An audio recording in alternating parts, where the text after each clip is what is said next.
So hi, it's Mike. I realized when I did the reaction video, my first ever reaction video, I said that I had a few things linked down below.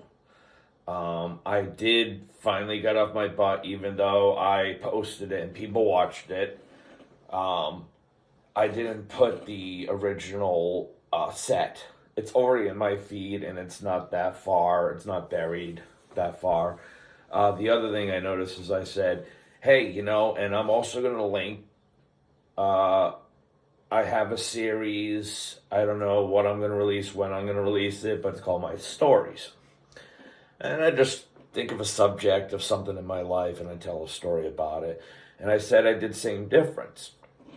I swear to God I did. And I think the other thing about the Same Difference one is there's actually something in my stories that says Same Difference, but when I put it on, it wasn't about that at all. I forgot what it was. It wasn't that. So now I'm going to tell the story. Now, this is in my own words. This is in my own brain, so I might mess a few things up. My recollection's horrible. Let's put it that way. So, back in the day, you're looking at 1999, maybe 98, into 99. We had a bunch of friends, and we had a revolving door of people who would come and go, and we'd have, we'd party with 5 people, we'd party with 20, 30, 40 people. And we used to go down to, the typical spot was the marina in Pawtucket, and drink, hang out, goof around, listen to music, and occasionally an acoustic guitar would end up down there. Now, my thing is, I don't know, like, how confident I was. I'm not very confident playing acoustic guitar. I'm more of an electric guitar guy, and I know my bread and butter. I'm good at, I can play acoustic, I can play some songs and stuff. But I have, in fact, I'm also going to do another series called My Guitars, and I have some stories about my guitars. So I could do like one guitar per series, or I could actually like throw in a bunch of them. But like some of the main guitars, I have a good story too. I don't want to make it 20 minutes long. But anyway, um, so I would bring an acoustic guitar down. Sometimes Manny would bring his down, and we do acoustic songs. And I wasn't in the band at the time, or I wasn't in the band. I did like used to do open mics and stuff like that, but nothing. Just out of all the open mics I did, there was one where it was like we had a guy singer who could do rock and roll, and I knew I could, go through and play, you know, Shook You All Night Long and stuff like that. So I would do stuff like Dust in the Wind and Hotel California, and if I forgot my capo, Manny, how you doing, would be my capo. I put the finger on the fret. It's a little locking mechanism that pushes down the strings. Anyway, play a bunch of songs. So one day this girl Jen came down, and I don't know if it was that night or a couple times she hung out. She opened up more. She's a very open book type. She has no problem talking. I have no problem talking too. And again, I don't know how everybody met everybody. I know how she ended up hanging around with us. She was outside of us. She was a friend of a friend of the group.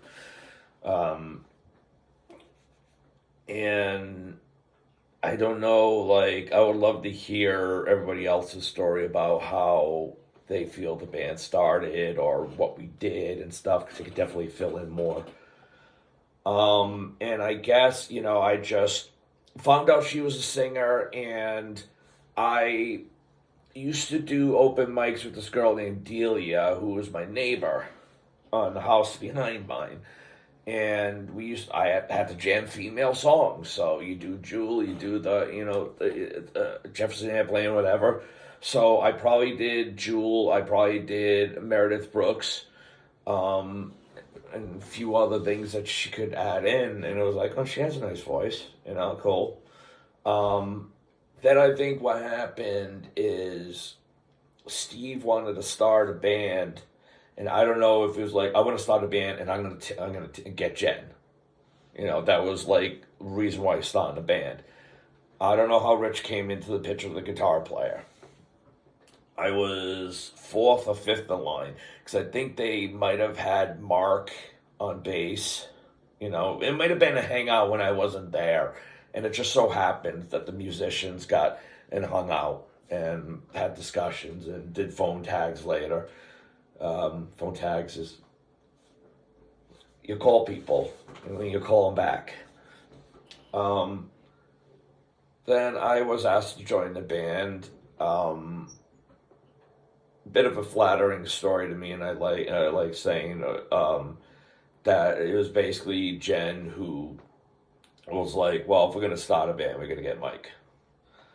And I know that through conversations, part of that was like how like open I was and nice and welcoming to her. Like, I'm playing, hey, how you doing? You sound good. Hey, what's up? Hey, you hit a flat note. That sounds good for that. It sounds fine. So just loosened her up, and of course, just I'm a guitar player, so why not be like, hey, like this guy plays guitar too, man. He's join. So we got the five of us. And we went into Steve's basement one night with our acoustic guitars, and bring your CD, bring a tape, and be like, hey, I want to play this song, listen to it. And first, I think what we started with was, hey, Mike, what songs do you know? I'm 100% sure. And it's like, well, the Jewel song, stuff like that. And it evolved into us moving into a spot. We probably spent a couple, 2 or 3 practices there, not many. Crafting kind of like, I think we tried a few songs that kind of didn't launch. And we probably had about half a dozen songs. And we moved over to Steve, the drummer. We moved over to his garage. And we're off and running, man. We learned our songs. We used to go up to Duke's Good Time in Warwick and cut our teeth playing out. And it was play the 10 songs we know. And I think it was every Wednesday night. We'd go up, do 10 songs, hang out and watch the other bands that we knew. That's we were friends with. So that's how we got in. I think, or it might have been Fridays. I don't know what days. At some point, we eventually got like a bunch of songs, and actually, I had to backtrack. As soon one of the first events is the bass player we got rid of, and we got a guy named Jim. He used to see us play. I don't know if we had like just a set at that time. I'm sure that was the case, and so he joined in. And one of the first shows that we ever did, again, we only had this certain amount of songs, and we played a Fireman's Post in Providence. And I remember that we did our set, we got off, the next band got on, and then we were called to do an encore. But it was like encore, we just have to do songs that we already did. That's all we got.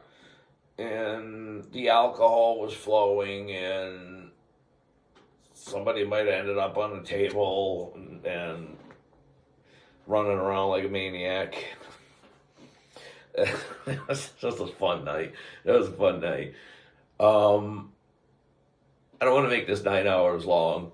So I think between like 2000 and 2003, maybe into 2004, We had steady gigs. A lot of places in Warwick that no longer exist. I think, like, structurally, I think two of the five different places we played in Warwick are still standing. Um, we used to play, man, we used to play Duke's, Fiddler's Green, Copperfields, Blackstone. The Copperfields, Blackstone, and Dukes were like our stomping ground. Like we were definitely playing two, if not three, of those places a month. Like all three of those places in a month. It's like we're gonna play the Blackstone. Next week is Dukes, and next week is that. And we had Sean and Oz. We didn't. I don't think we played much there, but we did play. More than probably at least a couple times. I know I played there with other bands, so I don't remember if we had much Sean and Oz in us. I think another memorable show is 2001. We played a block party, whatever it was, some like extreme party. I wish I had the shirt available. I'll show you it. And we played. This is when we were adventurous. So we played this like keg party. Yeah, it was cake party. It was called the cake party. It was out like in the woods. I think for the most part we were the only like full band where it was like we're gonna play and we got a set to play. It's like some people didn't show up. There was an acoustic act. There was like stuff like that. What sucked is we started playing and it was getting dark, and that's when a lot of cars showed up. So it was like, of course, people show up when it's dark out. I remember I don't remember much about the show. I remember a few things. I remember the masseuse. I never got a chance. There was this girl who was like, I'm practicing, and I never got a chance to get a massage. Anyway, and I remember a bunch of us being around the campfire, strumming guitars, doing blues songs, and I actually started singing and stuff. It was fun. It was pretty cool. Um, so, we also have seen additions and subtractions. Jim left the band and Mike Jolin came in to play bass. Um, and he was with us to the end. I think it's a summer of '69 situation. It's like this person quit, the other one got married, and or whatever. It's just, I think the first big shoe to drop was Rich moved to New York. I don't know if we were done before that or after that, where it was like, well, he left, so now we're. And I don't remember if we tried to go on or we were like, hey, it was a good run, you know we did a decent amount of shows and experiences and parties, like in only like 4 or 5, like 4 years. That's a small window. Um, uh, a lot of, I don't know, it's just a lot of memories. I just remember, like, it was my first band, and you never forget your first, and it is always with like this warm glow to think back at the band. And we're all like really good friends. Me and the wife would go down to Florida, and and Jen would come and say hi to us. And you know now and then I chat with Steve. It's been a while, but not a while. But we do talk. And everybody else is kind of like doing the thing. But the thing is, me, Steve, and Jen were the core friends.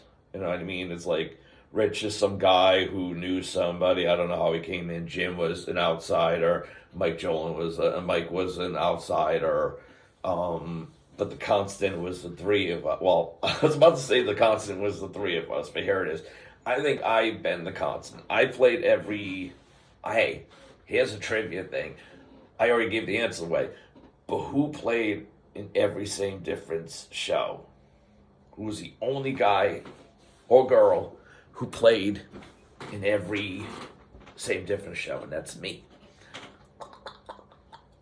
For one thing, the bass players, there was 3 bass players. So that automatically eliminates, sorry, I mean, you didn't play every show that we played because you weren't in the band, or you left the band, or you let go. Steve had a few moments. He had scheduled conflict or something like that, and we were able to get a really good friend of ours, Ben, who's been around, and he sat in a couple of nights with us. Rich didn't play the Blackstone show, and we had Mike's brother playing guitar, and Jen had to go get herself pregnant. How does that happen? So, she had to waddle off and have a baby. I think my niece might be watching, so let's stop it there. And we had Caitlin. While Jen was a newbie, we all were, but at least, when it comes to playing in the band, a few of us have done stuff before Same Difference. Even though Jen was a newbie, it wasn't much of a need to grow. Like, hey, Jen, you gotta, learn this and do this and do that. It was like whatever she needed, she just sang. There was no drama with her. There was no, I didn't sit there and go like, why did she do that? Or why did she feel that? That's usually something you look at me for. Caitlin came in and she was definitely, at least she's listening, 'cause she has a great voice, by the way. But she's a karaoke, she was a karaoke singer, more or less. So coming into a band, especially when at this point we started turning up the volume a little bit, her inexperienced show, but she also played some amazing, shows. And when Jen recovered, she came back. So in closing's probably going to be 20 minutes long. What I could say about everybody is the people who've been through, the battles, it's or whatever, I appreciate everybody for what they brought. You know what I mean?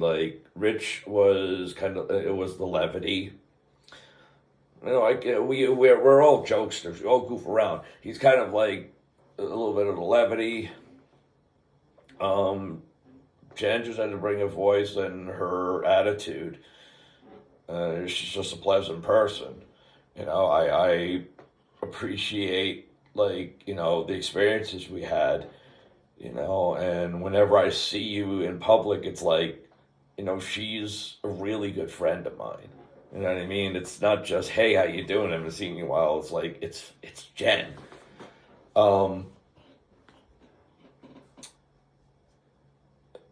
I said what I said about Caitlin. She's a good singer. She was, she knew how to work the stage. She grew up right before our eyes. It's I don't know how long she wasn't in the band for a long time, but when I remember Blackstone show, and she's just got jokes and stuff like that, and cracking jokes at the expense of me. And before I get to the last person, I got Jolin is a very grounded, talented, sober gentleman.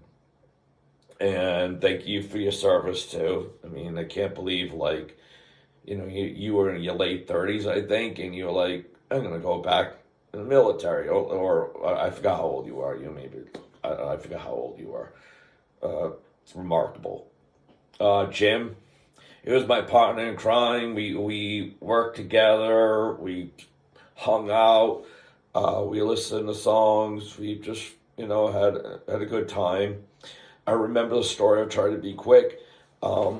We went to Ozfest, and we found out, well, Jim found out that he's like, oh, through AAF, WAF, the radio station, if you have a ticket for Ozfest, you can go see, I think it was Queensryche, Iron Maiden, and Halford. And when we went to the gate to give the ticket, they ripped that in half. It was like you could see Motley Crue and Megadeth tomorrow. So that was an experience we had. And Steve, I mean, like from my recollection, I knew his sister before I knew him because we were in the same grade. We've been through a lot, dude. We've known, like, I'm 48, I'm gonna be 49 in a couple months. I've known him since, like, I think it's second grade. Like, that's where we, like, started hanging out. So, like, where do we even begin, dude? You're my brother, you're my best man at my wedding. I mean, I don't know if you've seen that Facebook video of us when we were like 14 trying to play our instrument very poorly. I was playing bass too. I wasn't even a guitar player yet.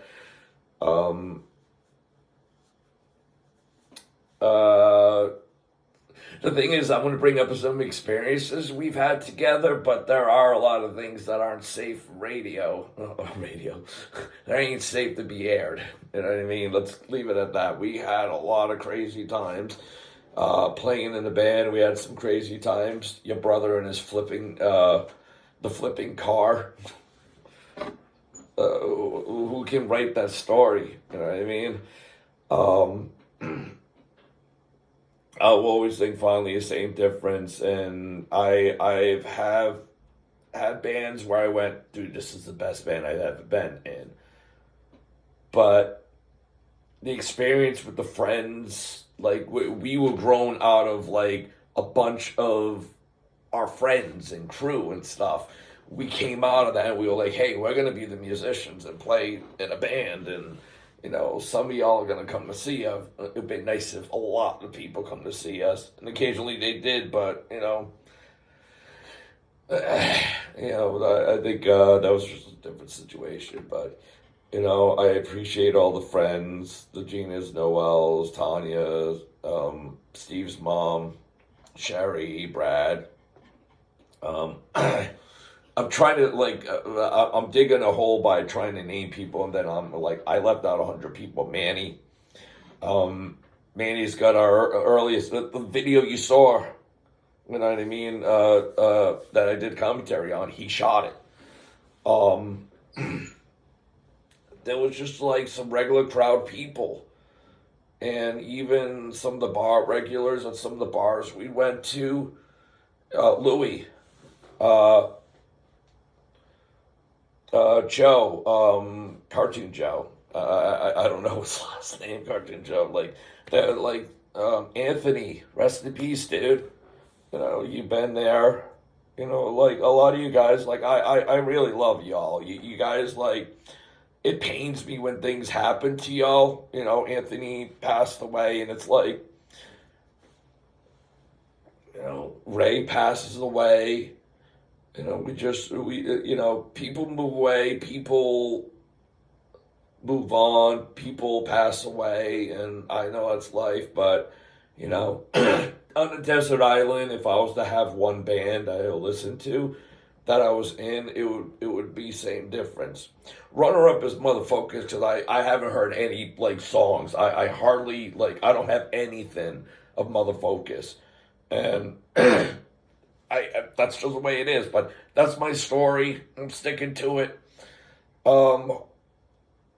My voice is getting hoarse. I love y'all.